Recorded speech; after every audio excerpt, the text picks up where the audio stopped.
good morning, everybody. Nice to be here. My name is Frans Rosén, and I'm going to talk about web hacking.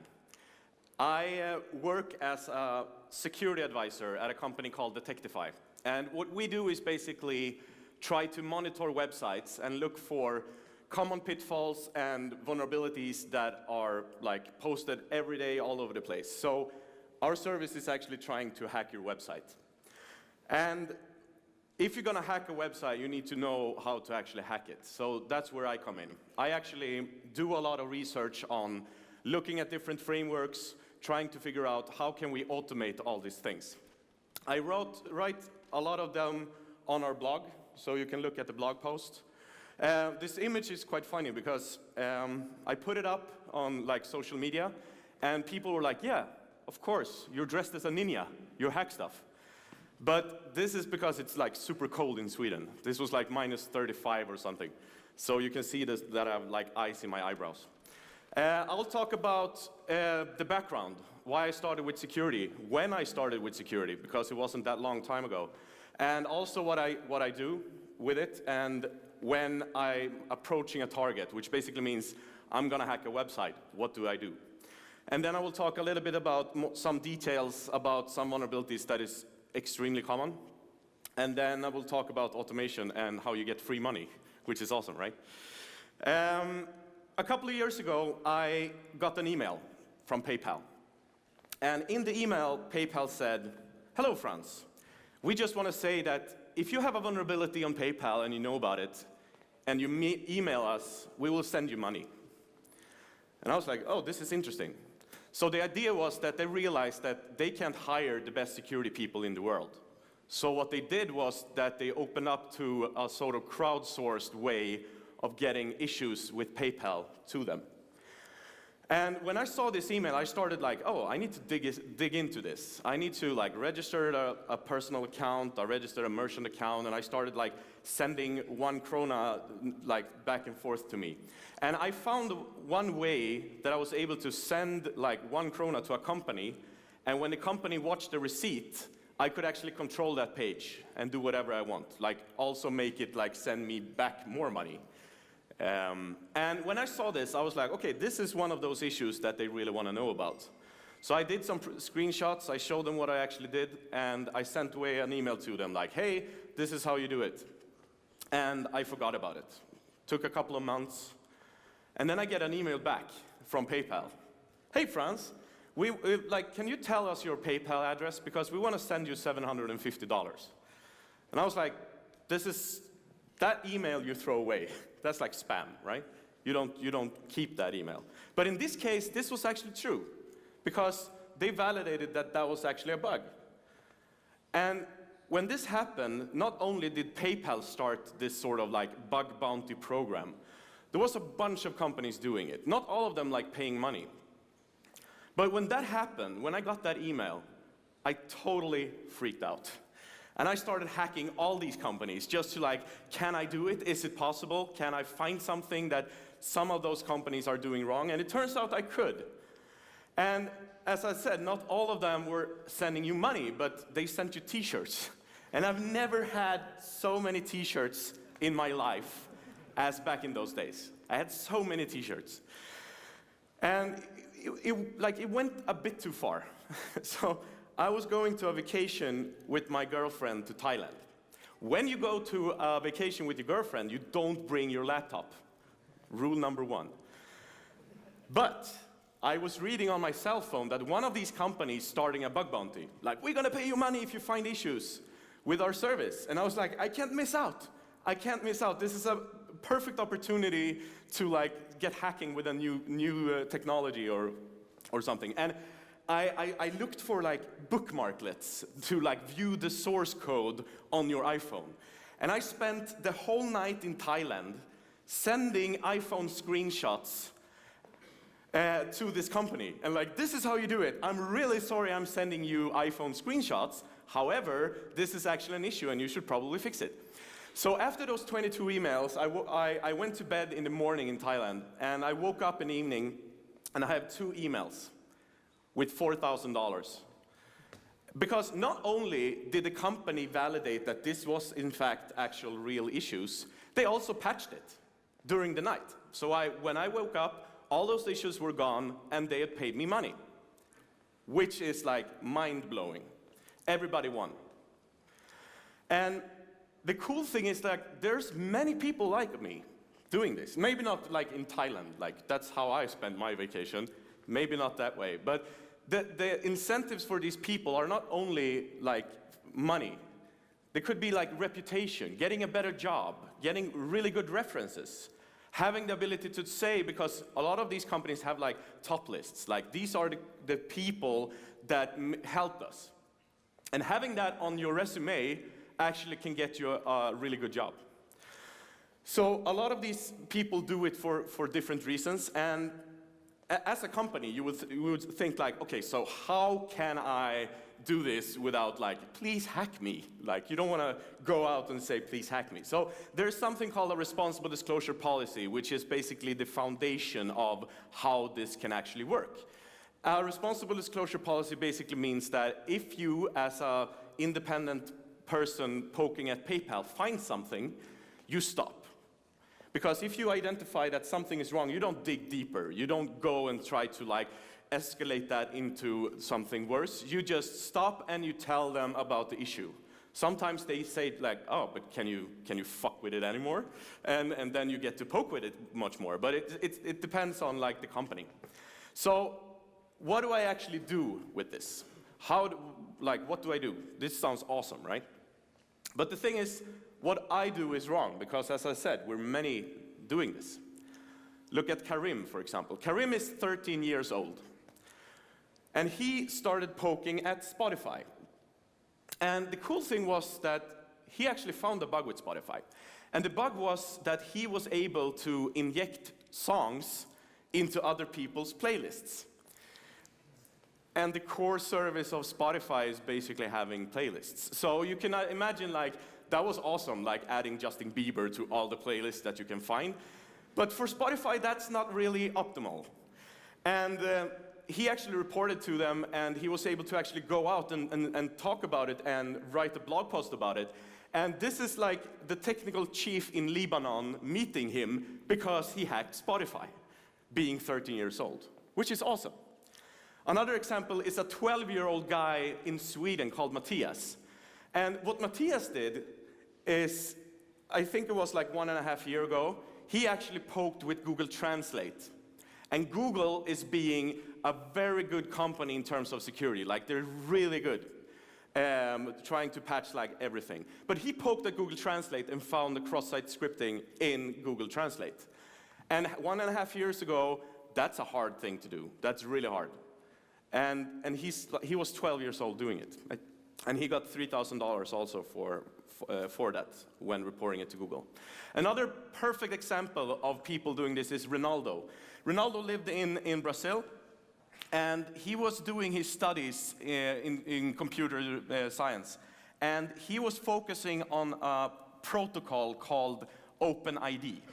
And OpenID was basically a premature version of OAuth.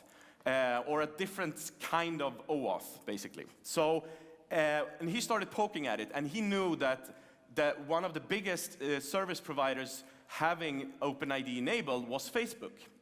So he started poking at how Facebook did this, and he was able to actually do an attack, so he was able to run code on Facebook. And he got $33,500 for that. But that wasn't it, because they actually hired him and moved him to San Francisco. He lives in Palo Alto right now. So the question is not what I do, it's what we do, because there's so many people for totally different reasons doing it. And the thing is, since this happens, like you have a bunch of people all over the world trying to like, oh, I want to hack all these companies. And you have these companies like, yeah, we're interested, but how do we even start with this? There's a bunch of marketplaces actually trying to consolidate all the companies and also trying to consolidate the people. So that means that these marketplaces actually make sense, because then the persons knows what to expect from the companies, and the companies knows what to expect from the researchers, which is really awesome.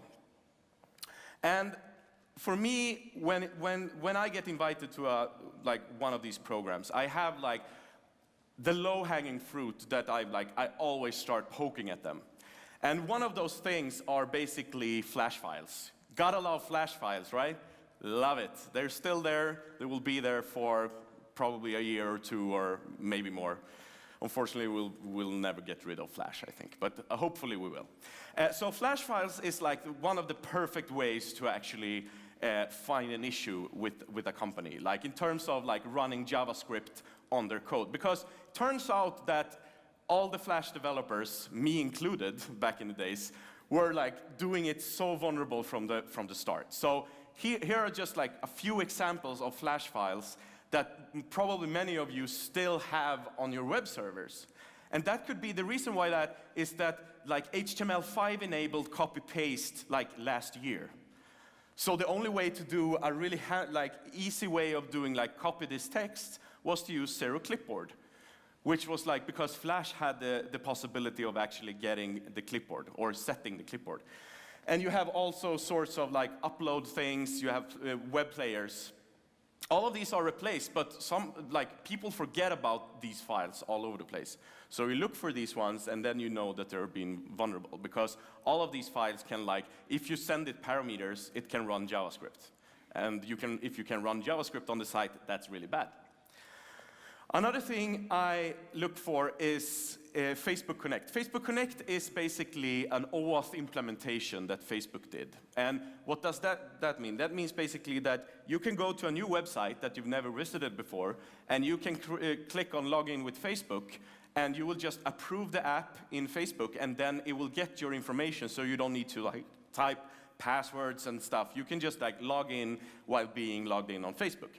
And when you see this, the thing is with Facebook Connect is that Facebook per default had a vulnerable implementation of how they did it. And I can explain how. So this is basically what happens. When you click on that button, you will get to a URL that looks basically like this. And the thing is, the redirect URI is the very most important part of this, because this means that when you go to this URL, the first time you need to approve the app, but after that it will just redirect you further. What it will do is it will attach a token to the URL and send the token, in this case, to example.com/login. And what I often look for in this case, I'm trying to poke with these two, both the path and the subdomain of the domain. Because if I can play with those ones, I know that it's really flexible. And this is what Facebook is doing wrong, because the proper implementation is to have a strict validation. Only the redirect URIs that you inserted or approved as the administrator can be used. But Facebook have a lax parsing. They're like, okay, but it's still on example.com. But because of these being like changeable to something else, and you will get the token from them, that basically means that you can find any open redirect. And I will explain what an open redirect is, but you can find any way that example.com redirects to somewhere else and steal the token that way. So turns out like URL validation is really hard, and this is also one example of like what happens with Facebook Connect. So look at this URL. The only weird thing is like you see the @ sign and you see a backslash before it, and the @ sign basically says that, okay, everything before the @ sign will be sent as user credentials. That means that if you remember like this old basic auth thing, you could like insert your username and password. This @ thing makes it easy to create a link that sends those passwords directly. But the backward slash makes stuff weird. So if you look in Java and ask like, what domain is this? It will say x.com. And if you ask PHP, what domain is this? It will say x.com. But if you ask Chrome, it will say, no, it's y.com. Because it turns out that the browsers just changed the front slash or the backward slash to a front slash. And then, yes, absolutely, y.com is the case. So looking at like going down in the ABNF, which is like the specification of how this is supposed to work, it doesn't say anything about these backslashes. So what all these like program languages, Java and PHP did was wrong. We got it fixed in the PHP. I poked one of the core developers and like, why are you doing this wrong? And a couple of hours later, I see a pull request on the PHP source code. But the cool thing was that there's so many ways to actually bypass this. So having all these redirects on pages actually enabled you to actually go to Facebook. And here's an example, for example, on example. Because Facebook did also something wrong. Not only did the websites do an open redirect, but also Firefox. So in this case, if you look at this URL and ask yourself, where will this go? This is like a location header. It will redirect you somewhere. Where will it go? If you look at Chrome and Safari, they will like, what? Why do you have like those characters in the domain? That doesn't make sense. What Firefox did was like, yeah, that's example.com. That's fine. That's awesome. Which is completely wrong. And I reported to them. They fixed it. But before they fixed it, I wanted to see what I could actually do with it. And going back to Facebook Connect, I actually found a company called Prezi. Do anybody know what Prezi is? Yeah, maybe? Okay. It's like presentations on crack, basically. They're like, you can zoom in and it looks really awesome, but then you get dizzy. But it's cool. But they had a redirect endpoint, and what they really wanted to do with this redirect endpoint is to make sure that nobody can leave Prezi.com. That was like what they actually wanted. But if you sent this into Firefox, it will send you that location header that I showed you, sending you to example.com, which is exactly what Prezi didn't want. And Prezi used Facebook Connect. So by using the Facebook Connect, redirecting you to Prezi.com's own redirect, telling you to go to example.com, the token would jump all the way over to me, taking over the token. And they were like, holy shit. That works. Like, you find a way to actually abuse this. Here is money, because they also have a bug bounty program. Another thing I look for is third-party scripts. And third-party scripts is the worst. And it's probably not the developers adding them. It's probably the marketing teams, because the marketing teams are the ones that really want retargeting. They really want like Google Ad connections and stuff, and Tag Manager and all these things. So what I tend to look for is like, what type of third-party scripts is this website using? Because the third-party scripts are most likely the code that nobody's ever watched at all. And here's two examples of like, there's one company called WebTrek and one called WROC. What they actually do is that if you look at the actual source code, WebTrek, for example, if you went to a web page using WebTrek and you had a parameter in the URL that said report URL, and you wrote whatever, it will start adding a script tag from that URL. So you can add whatever script you wanted on that page because they were using this third-party script. And one of the companies that I showed this for was like, oh, nice. We did not look at the third-party scripts. That's awesome. And I actually did a presentation just about this, like third-party scripts and how to do it. And I published it, and a couple of days later, there's a guy hacking Uber, finding a cross-site scripting on Uber. And when you start reading it, you see the exact same thing that he found was similar to what I found.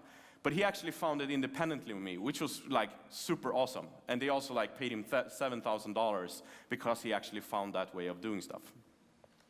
Another thing I do is try to like, if you get a company and you want to look for stuff, you look for the old stuff. You don't go for the new stuff first. You go for the legacy websites hidden under a subdomain somewhere.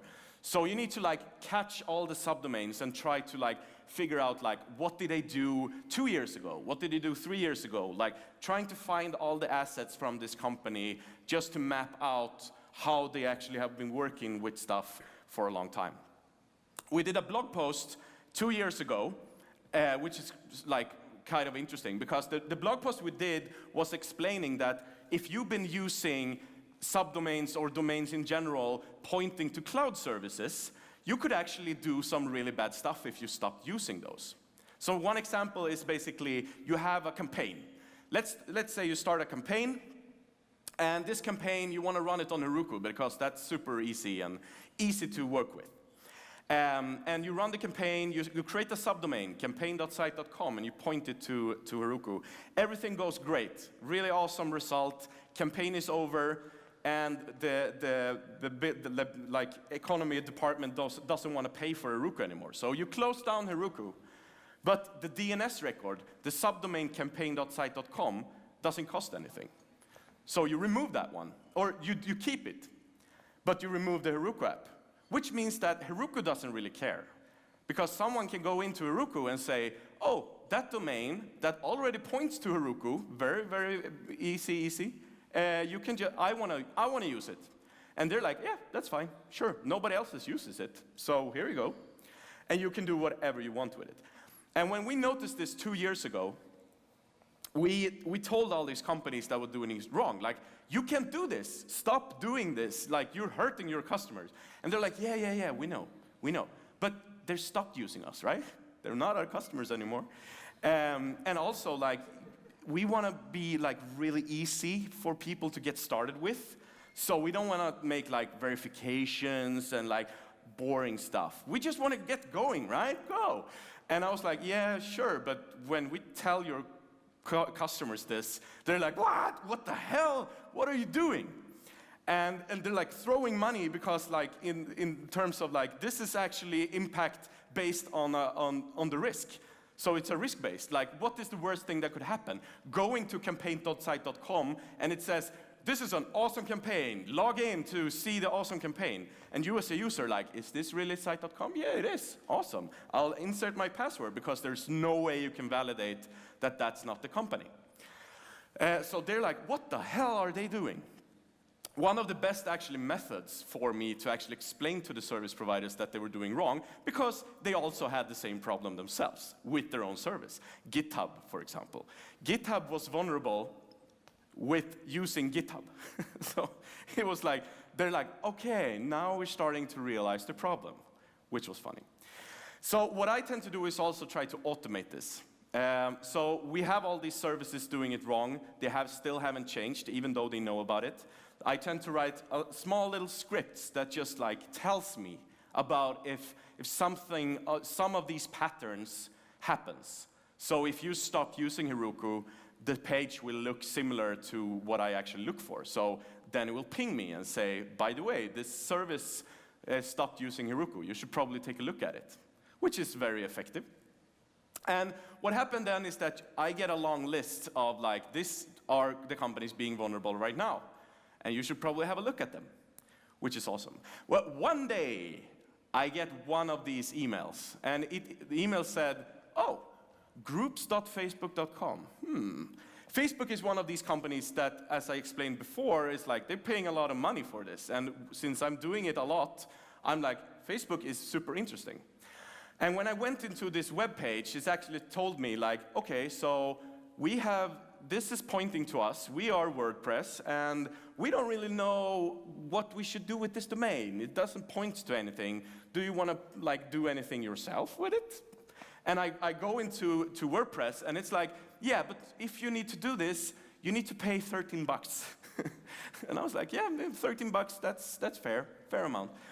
And what I also found with this, first what it said was like, no, you can't buy this because you don't own the blog that it was connected to. And I was like, oh, that's good. They actually fixed something with this.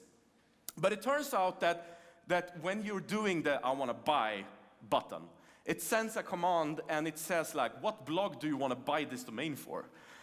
And that ID you could just change. And when you changed it, it said like, yeah, this domain is not connected to the domain that you want to buy it for, but it's totally fine trying. And you had 10 million IDs that I had to try. So I was like, okay, let's start this. And like, I know for a fact that when I found that 10 millionth ID, it will actually work, because then I like own the domain in WordPress from the WordPress side. And I sent an email to Facebook like, hey guys, this domain is actually vulnerable, but I need to find a needle in a haystack of 10 million haystack things. and when I do that, I will get this domain. But just so you know, this one is vulnerable. And Facebook replied, fuck it, you don't need to do that. Here's $5,000. And which was awesome. And what happened was that I actually donated it to a nonprofit conference in Las Vegas called B-Sides. And what happens when you donate, they double. So suddenly B-Sides get $10,000 because of a stupid bug on Facebook, which was kind of cool. But this automation thing makes me, like, I get emails now, like, Uber is vulnerable to this. So I can actually send a report to Uber, being an independent security researcher, send an email like, 3 hours ago, this happened. I got this email before I was going with my daughter to daycare. And I was like, oh, I should take a look. And I like, oh, they're vulnerable. Sent an email before daycare. At lunch, they sent me $3,000. Which is like, and this was what I sent. Like, I can actually use rider.uber.com and it's mine. And they were like, your script strike again, man. That's awesome. And yeah, $1,000. Sorry, not 3,000, but $1,000. Anyway, when doing all these like domain verification, like this domain validation is like, it's leaking all over the place and it creates so many different issues all over the place. So we see mutations of this that happened 2 years ago. One mutation was, remember, Trump was actually hacked 2 weeks ago. That was because of this issue. So Brian Krebs, which is an independent security researcher, he actually found the guy that hacked Trump, and he asked him, like, what did you do? And he sent Brian a link to our blog post that I posted 2014. So that was like, I did not sleep well that night. I was like, will somebody knock to my door very, very aggressively? But that didn't happen, so that's awesome. But another mutation of this issue was in September last year when a Nepalese hacker group, there's a Nepalese hacker group, by the way, they posted, they're white hats. They're not bad people, they're white hats. They posted a blog post telling everybody how they actually hacked Uber and got Uber to pay them $10,000. And if you actually read the blog post, it says, thanks to Detectify for bringing the issue up of subdomain takeovers. And this was super interesting. I was like, what the hell is going on? How could he read internal emails? So emails on internet, it's 3 providers, basically, sending emails, newsletters and stuff. If you don't use one of these 3 services, you're using one of the 3 services, but you don't know it. And those 3 services is Amazon Simple Email Service, SES, it's Mailgun or SendGrid. Those 3 are the majority stakeholders of sending newsletters in the world. And 2 of these, basically SendGrid and Mailgun, had a little thing, a little problem. It turns out that if you're working with sending emails, you're like, this is a boring, the only reason why you buy that as a service is because you hate sending emails and it never works. It just goes to spam and stuff. So you're like, oh, there's a service for it. And when the service builds, they're like, oh, we're really awesome at sending emails, but shouldn't we work with receiving emails and parsing them and sending webhooks and stuff? Let's do that. That's awesome. So we do something that is called incoming. So you can actually route incoming emails being sent to the domain you're pointing to them, and you can do all sorts of cool stuff. You can hook it up to whatever. And the thing that these Nepalese people found was that you could just go inside one of these services. As soon as you found a domain that was using Mailgun, you can just go in there and say, yeah, so that's my domain. And they're like, yeah, okay, that's cool. And then if I send emails, I want to get them. Yeah, that's fine. So you were starting getting their internal emails getting sent to you because they didn't do any verification. So what happened after the Nepalese guys actually posted this publicly, both these services actually patched it.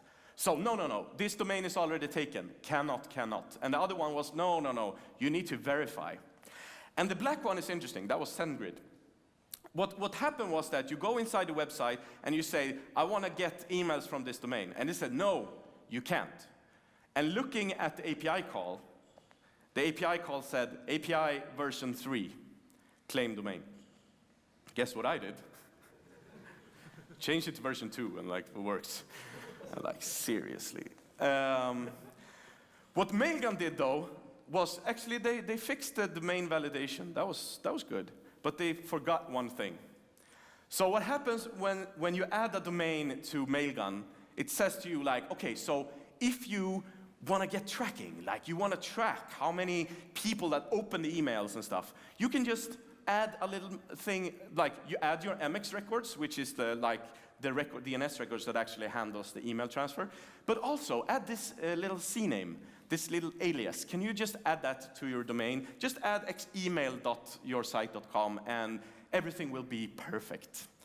And to recap like how email works is that there are 5 aliases, which is called whitelisted aliases. And these whitelisted aliases, if you have access to these 5, you are basically counting as one of the administrators of the domain.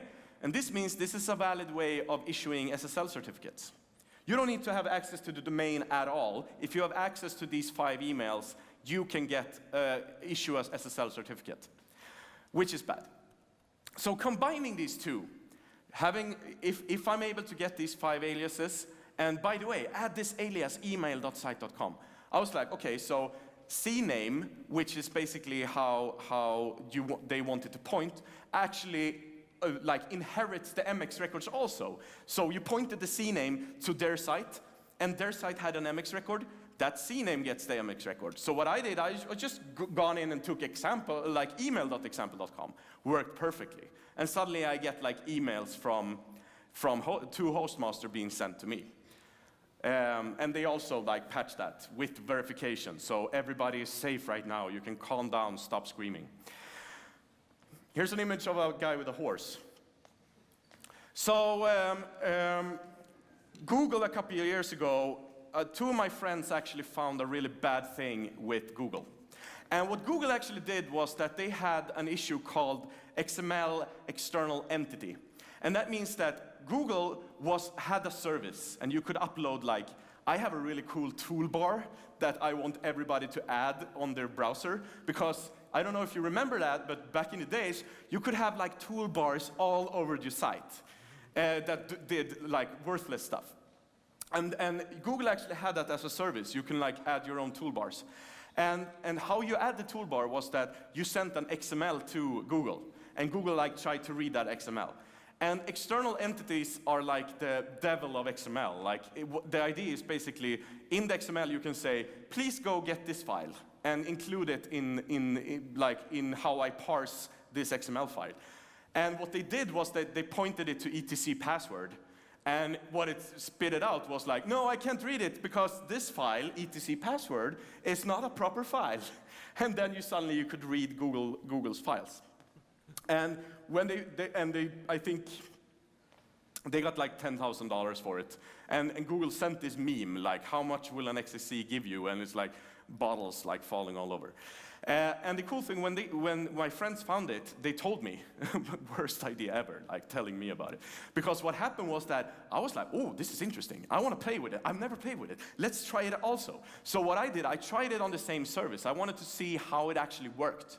So what I did was like, I inserted the similar things that I read about in the same place. And this was while Google was working at it. So what happened was that I see it works also for me. Google sees, what the hell? There's someone else doing this at the same time. Are these people telling someone? So they wrote to my friends, like, seriously guys, are you like telling people about it? There's someone else here. Who the hell is this guy? And they were like, no, he's a friend, he works with us. Here's his IP, here's his like social security number, here's everything. Like, do you want his password? Here's his password. Like, they were super scared, of course. And so they knew everything about me. Also bad idea. So what happened was that now I knew how to actually do that on Google. That was awesome. Then I approach all the Google assets. I tried to look like, where do Google want XML files? And I will poke at it. And I found one place called the Google Marketplace, which was super interesting. Like, what happened was that you can add, like, I have an app and I want to get people to pay for it. And you also had to upload this XML file. And when you uploaded that XML file, I started poking at it, but it didn't really do the same thing. I couldn't see any files, but I was just poking at it. It was behaving weird, but I was like too noob on this to actually understand what was going on. But suddenly, I look in my inbox and I have an email from Google Security, like, hey man, hey, are you looking for XSC on Google Marketplace? I'm like, holy shit, they know everything about me. And I was like, yeah, should I stop? He's like, yeah, we filed a bug for it. And I was like, for what? What did I do? I don't know what I do. A couple of weeks later, they're like, hey, good news, everybody. Here's $5,000. And I was like, what? What did I do? I have no idea. I still don't have an idea. I have no idea what I triggered internally. Something internally. And I was like, this is not my money. Like, I don't deserve this money. So I donated them to Doctors Without Borders, actually. And when donating $10,000 to Doctors Without Borders, that's a different, you don't expect stuff to happen, but stuff happened. So Doctors Without Borders suddenly gets a credit card from a Google employee giving them $10,000. And Doctors Without Borders is like, what the hell happened here? So they approached this guy that was administrating it and like, is this like Google doing it? Is that like, what is going on? Why are you sending us $10,000? This is weird. And they're like, no, there's a guy that hacked us, or not hack, but he, like, yeah, so that's the guy. So they started hunting me down, like, who are you? We want to meet you. Can you come to San Francisco tomorrow? And I'm like, no, I'm here in Sweden. I can't, what should I do? Like, there was no possible way for me. So they actually, like, really tried to find me and ask me why I, like, donated this money. But that was fun. A small little thing that is just weird, and I wanted to talk with it because I always try to like figure out what I can actually do with it. It's like a bad thing, but it's not really a bad thing. So I just wanted to bring it up to inspire you to actually like poke at it.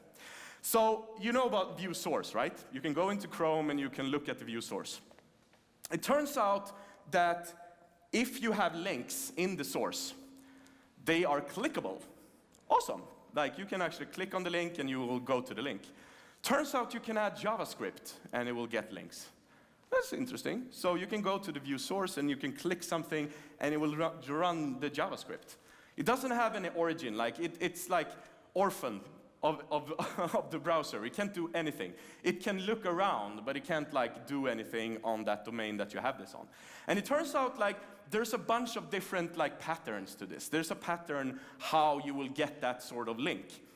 So it doesn't apply to everything. And you can also like look for a specific element. So if you have view source and you click on this link in the view source, far-fetched, I know, you could actually extract data from the domain. But that's about it.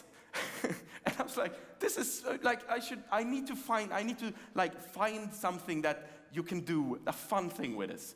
So I really try to inspire you to like think about ways you can have a hidden website only accessible through view source. Like, do something with it. And back in the days, you could actually do a meta redirect. So if you had this on a web page, it will redirect you to the view source page. But they removed this, so they like eliminated the possibility of doing something great with this. I did something great with it. I did like moving ants on view source. Like, that was the funniest thing I could like do with it. And that wasn't even that funny. But it looked fun. Lastly, I want to talk about I've talked about like technical bugs, but I really want to talk about a bug that is like non-technical at all, and also to remind you about certain issues. So 3 years ago, Rune Sandvik from Forbes, she wrote an article about that people, back in those days, like Bitcoin mining was the thing, and you should do Bitcoin mining on AWS. But you weren't the one doing the Bitcoin mining because people were harvesting credentials on GitHub. So what they did was that they started looking for source code that people forgot that they added the access keys and the secret keys to their GitHub repository. And also, like, the UI for creating a repository is really, really like private and public, sounds similar sometimes. So people accidentally put public repositories that is supposed to be private. Happens every day. And somebody's laughing there, and I'm like, yeah, you know. No.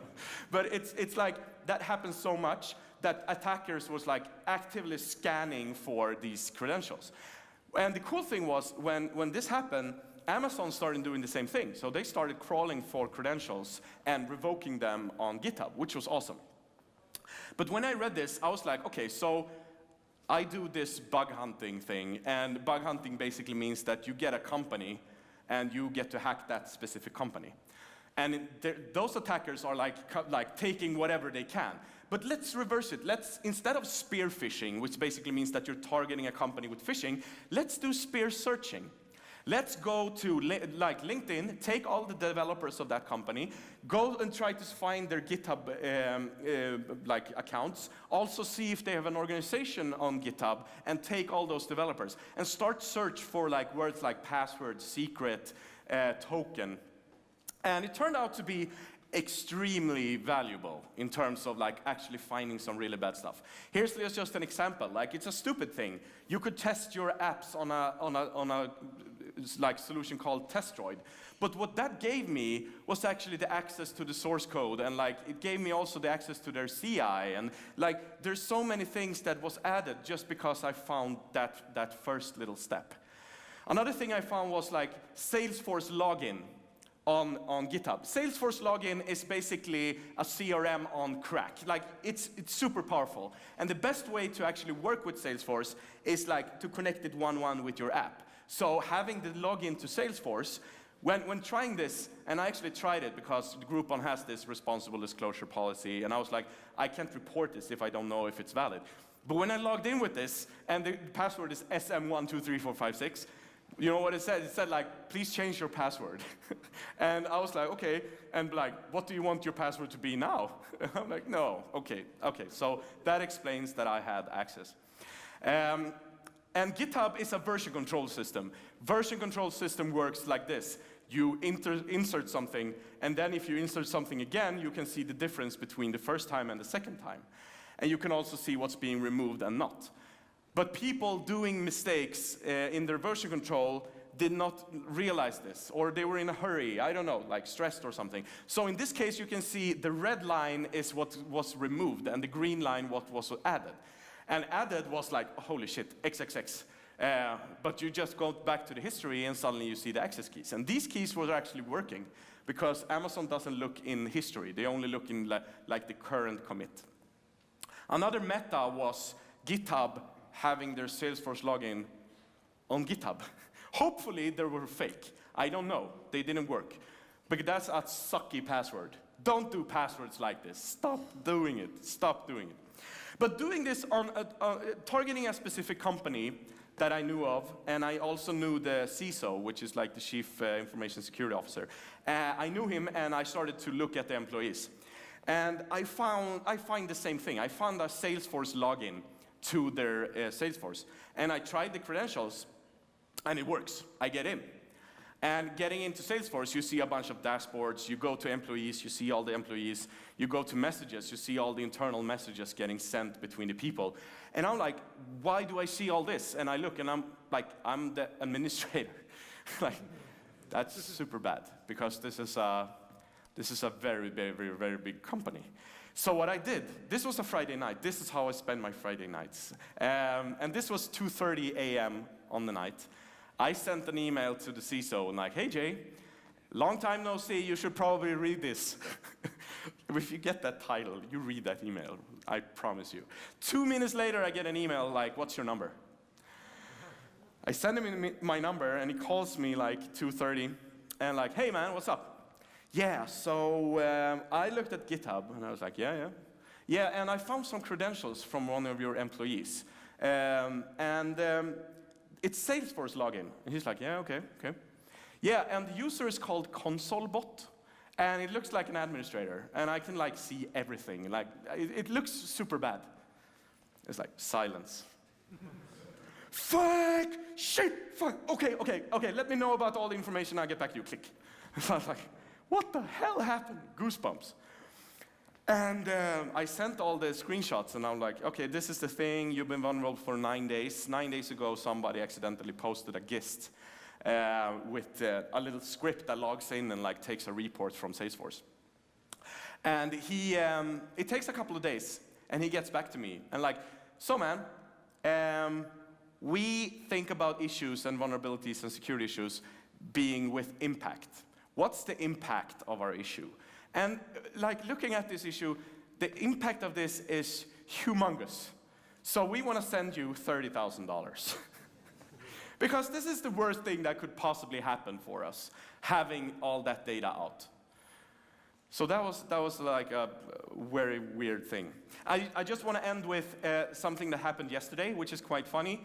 I posted a blog about hacking Slack, because I found an issue with Slack last week, and I posted a blog yesterday about how I did it, and it blew up yesterday. So I was sitting at the speaker's dinner and like doing interviews on the cell phone, which was weird.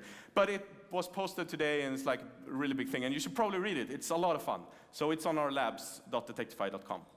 And also, every time I talk about this, people are like, yeah, where can I learn more? I want to learn more. I'm inspired. Let's do something. So there's some great resources, and there's one ebook called 101, Web Hacking 101, written by a guy called Peter Jaworski. I totally recommend it. It talks about like how this environment of doing bug bounties actually work and how you get started with it. And there's also like a YouTube video explaining how to actually, like how people in the industry actually started with stuff. It's super interesting. Totally recommend it. That's everything. Thank you very much.